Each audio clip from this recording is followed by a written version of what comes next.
The stream of devices for the later half of December 2023 does not stop. This is the iReader Color 7. This is the absolute latest device from the company. This is a color Kaleido 3 screen. It is a 7-inch body. Let's get into it right now.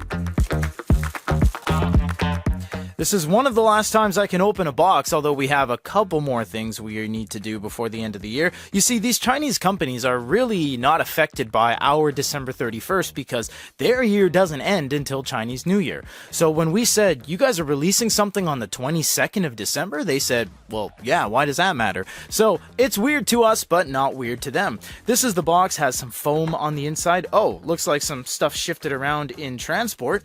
Okay, this is a very smooth plastic bag, so it looks like it slid around a little bit. Let's put that off to the side, see what we got going right here. I think that's the ocean body. I'm not sure. I'll have to check it out.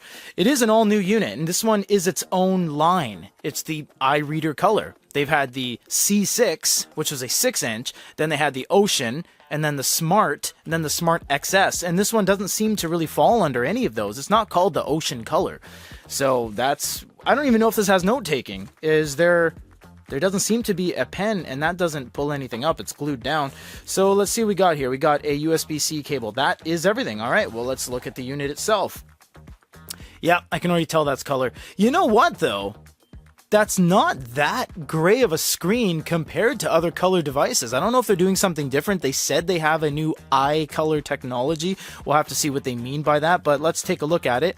So basically, iReader took the helm from Oasis when it came to the build because they've been copying it almost stamped out in terms of the ratio between the screen and the device body here. You have nothing on that side. You have a speaker on the bottom. You have a very thin screen. You can see right there how thin that is. Let's do a flex test. No, we're not going to do that. That would be awful. We have a microphone, status indicator light, USB-C, and a power button with physical page turn buttons. You know what, though?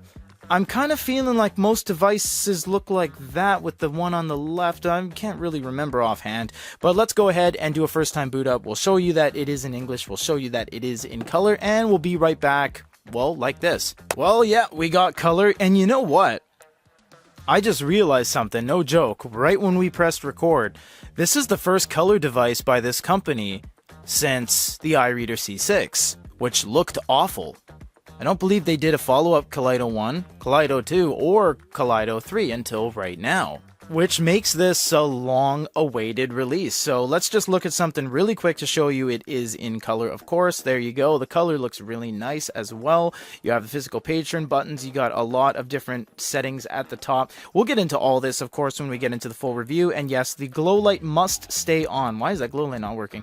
Well, the glow light must stay on because then it just looks kind of dark. Although, you know what? I'm not even joking. A very quick inherent problem with Kaleido 3 is that it looks very gray right out of the box, but this one isn't looking quite as bad as other devices. If you look at it with the glow light off, that's not a world different. I mean, we've seen some dark gray blues on the background of some units that are using Kaleido 3. We're very interested to know what they're using in the color technology in this. We're going to see if there's any sort of software tweaks that they did to make it look better, but this, for now, is everything that comes in the box with the iReader Color 7, the brand new device, released at the dang near tail end of the year, December 2023.